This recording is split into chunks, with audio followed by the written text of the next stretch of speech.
Hey guys, welcome back. If you're new here, my name is Christy. I'm a homeschool mom to 3. Today's video is going to be all about homeschooling a middle schooler. I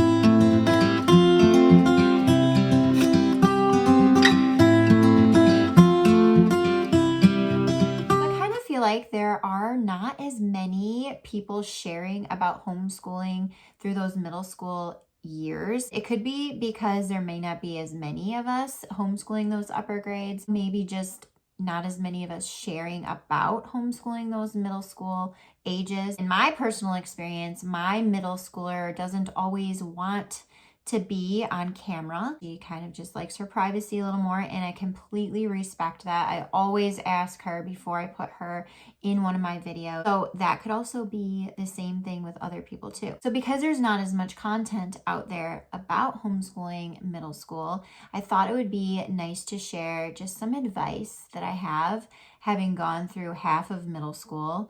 We are in the middle of middle school now. Middle school is kind of like a little bit of a weird set of years. You have, your elementary years on one side, and then you have your high school years on the other, and middle school is definitely sandwiched. I feel like sometimes when you get into those middle school years, you're already looking forward to the high school years. You're already trying to plan for high school transcripts and credits and graduation requirements and classes that they have to take, diplomas and SATs and college applications, and all of that are kind of on the horizon. It can definitely feel a little daunting once you get into those middle school years, because that is just kind of like at the forefront. I urge you to try to kind of slow down a little bit in that thought process. Obviously, you're going to be thinking about high school, but try to slow down and enjoy those middle school years, because this is such a fun group of years. I feel like preteens and teenagers get kind of a bad rap. Teenagers are emotional and they're needy, and they don't want anything to do with you, and they hate you, and they want to be by themselves all the time, and it's like always an emotional roller coaster. And while yes, emotional changes are happening and things can be a little bit crazy, I really always disliked that narrative. I actually love my teenager. Like, I love being with her and I love hanging out with her, and she's so much fun. It's really kind of a unique age because they're starting to kind of develop their own independent personality, and you can kind of get to know them on a different kind of way and a different level, and it's really, really fun. So my first tip is to just enjoy them and keep that connection a priority. Keep that one-on-one time with your preteen and teenager kind of as like a priority. And what I mean by that is, go have a movie night or a coffee date or whatever you guys like to do together. Just make sure you focus on making that a priority and keeping that connection, because these are kind of some weird years, and I think it's important to pay extra attention to your preteen and teenager. Going along with keeping those communication lines open, I feel like making sure to take the time to kind of have conversation with them. And it doesn't always have to be this deep, thought-provoking conversation, but genuinely express interest in what they're doing. I often go into my daughter's room and I'll sit on her bed and I'll just start the conversation like, hey, how's your day? What are you doing? What book are you reading? What game are you playing? And just kind of express an interest in what she is doing. She'll talk back, she'll tell me about some things, and sometimes my eyes glaze over because I don't know the game she's playing. But it's the interest in expressing that makes them feel important, makes them feel loved. And then sometimes those conversations do turn into some more deeper conversations that maybe she needs to have with me. And so I think communication and connection is very, very much the most important thing that you can do during these middle school years. My next tip is to give them a little more choice when it comes to homeschooling. And I think the middle school years are a perfect time to kind of give their opinions a little bit more weight when it comes to homeschooling, when it comes to what types of sciences you're studying, what type of history period you're studying, even into different curriculums. You can look at samples with them and allow them to kind of make a call themselves, or tell you what their opinion is on a curriculum. You could sit them down and be like, okay, these are some of the curriculums I'm looking at. I'm looking at this, this, and this. Which one do you prefer? Which one do you like the look of? Which one do you think that you will do best with? Because I feel like during this time, they are kind of coming more into that confidence of knowing kind of what they like, what they don't like, and how they learn best. And I think, giving them a little bit more weight in the decision is a perfect time. Obviously, you're still the parent and you have the final say, but definitely take in consideration what they think about their homeschool. The next tip I have for you is help them to stay on task. Besides just the hormonal changes, did you know that they actually are going through a huge brain leap during this age? Their brain is just like growing really rapidly and making all these different new connections. As a result, for that rapid brain growth, forgetfulness could be in an all-time high during this age. If you've noticed your preteen or early teenager kind of forgetting just like the most basic things and you're like frustrated, it's probably because their brain is just doing so much right now. I urge you to help them by teaching them to make checklists, that they can follow, and reminders, and write down reminders. Use a planner if they're a pen and paper type person. Or in my daughter's case, she has an Alexa in her room for music and audiobooks and that kind of thing. And she actually sets reminders on her Alexa for different things. And I'm talking like simple things like eat lunch and shower. And then also like school tasks or whatever she's got going on. I think that teaching them how to kind of remember a little bit better will be helpful at this age. My next tip is to continue read aloud time. And obviously at this age, they can pretty much read any book you hand them. Just because they're able to read it on their own doesn't mean that they have to. I think read aloud time is so much fun, and I don't want to give that up just because she's able to read the book by herself. I have always kind of selected an individual read aloud for each of my kids that we work on together, and I get that one-on-one time with each of them.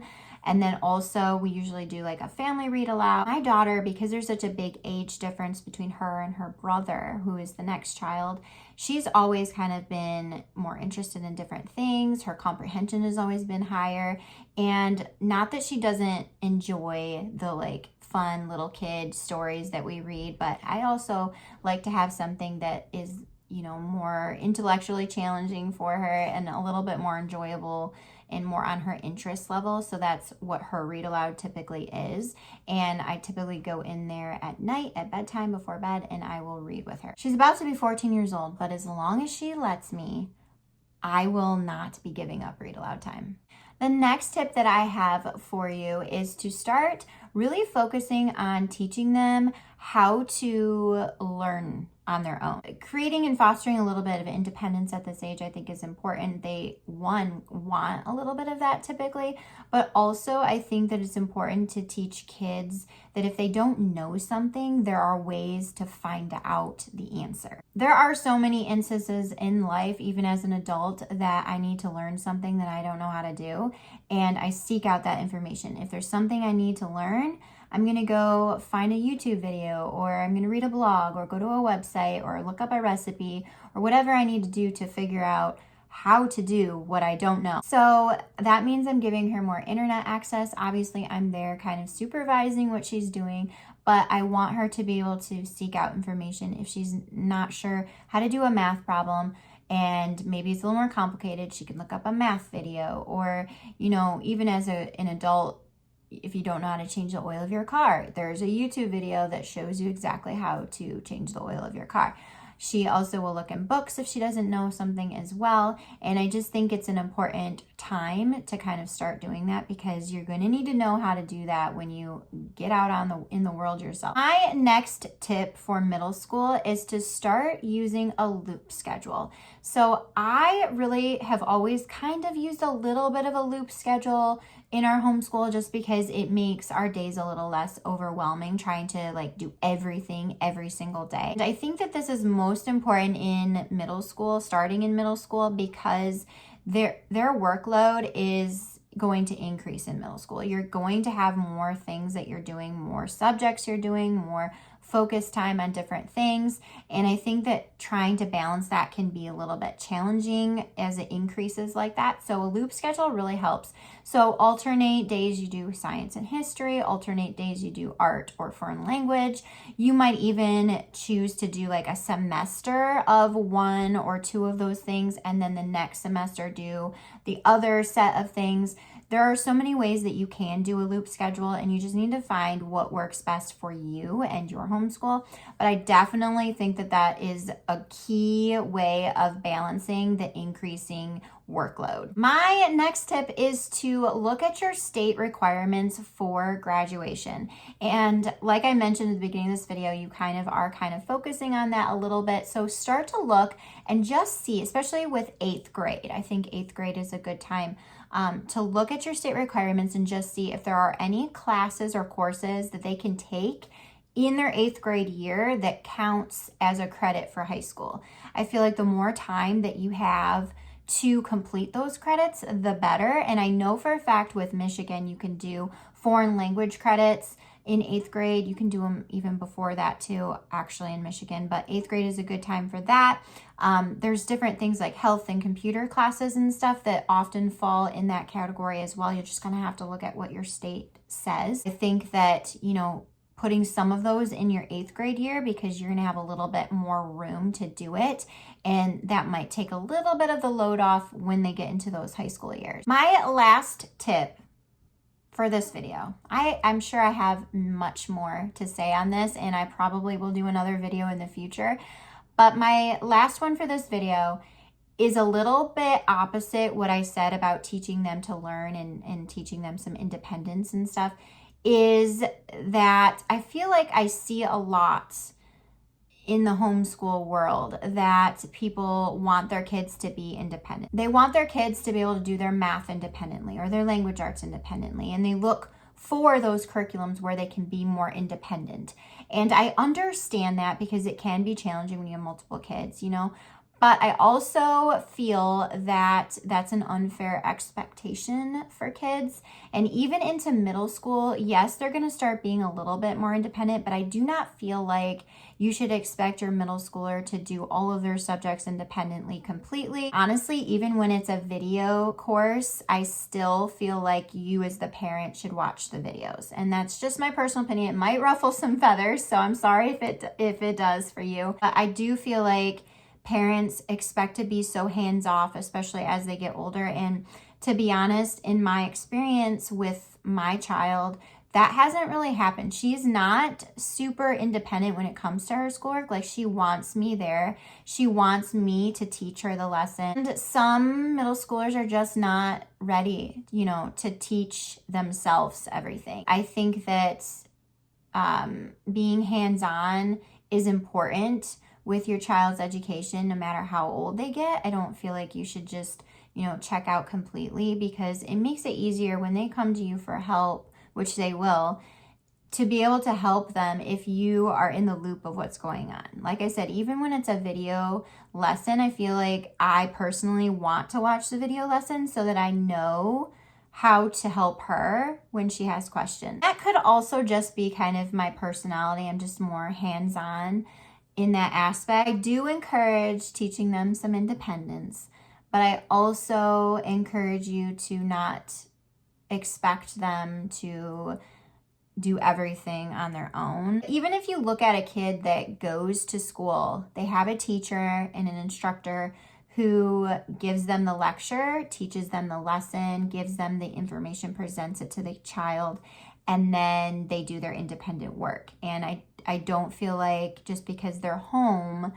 that should necessarily change. Like, you as a parent are now their teacher, and you should present the information to them, or at least know with like video courses and online courses what the lesson is about so that you can help them. I just think that expecting them to teach everything or read the lesson themselves and know and comprehend well enough this brand new information is a little bit of an unfair expectation. You to stay a little bit hands-on. So those are all of my tips and my advice for this middle school video.